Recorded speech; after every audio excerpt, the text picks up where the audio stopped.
আসসালামু আলাইকুম রহমতুল্লাহ। বন্ধুরা, আপনার ঘরে জিন আছে কিনা, এরা বসবাস করতেছে কিনা, এটা আপনি কীভাবে বুঝবেন?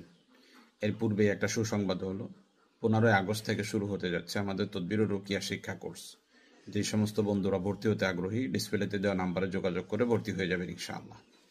তো আপনার ঘরে যেই সমস্ত জিনিসপত্র রয়েছে, এগুলো যদি অদৃশ্য হয়ে যায়, অর্থাৎ আপনি প্রকাশ্যে রাখছিলেন, আপনার মনে আছে যে এই জায়গাতে রাখছেন, খুঁজতেছেন, এখন আর পাচ্ছেন না, অনেক খোঁজাখুঁজির পর পান নাই, নিরাশ হয়ে গেছেন, আবার দেখা যায় যে হঠাৎ করে এটা বিছানার উপরে আছে, এইরূপভাবে দেখতে পাও।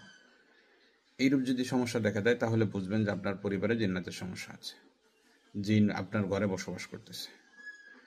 ঘরের জিনিসপত্র পর্যায়ক্রমে ক্ষতিগ্রস্ত হওয়া, কোনো কারণ ব্যতীতই হঠাৎ করে নষ্ট হয়ে যাওয়া, ভেঙে যায়, এরূপ হওয়া, ঘরের মধ্যে আওয়াজ শুনতে পাওয়া অথবা জিন দেখতে পাওয়া, ঘর পরিষ্কার থাকা সত্ত্বেও ঘরের মধ্যে দুর্গন্ধ পাওয়া, এই লক্ষণগুলো দেখলে আপনার জিনের সমস্যা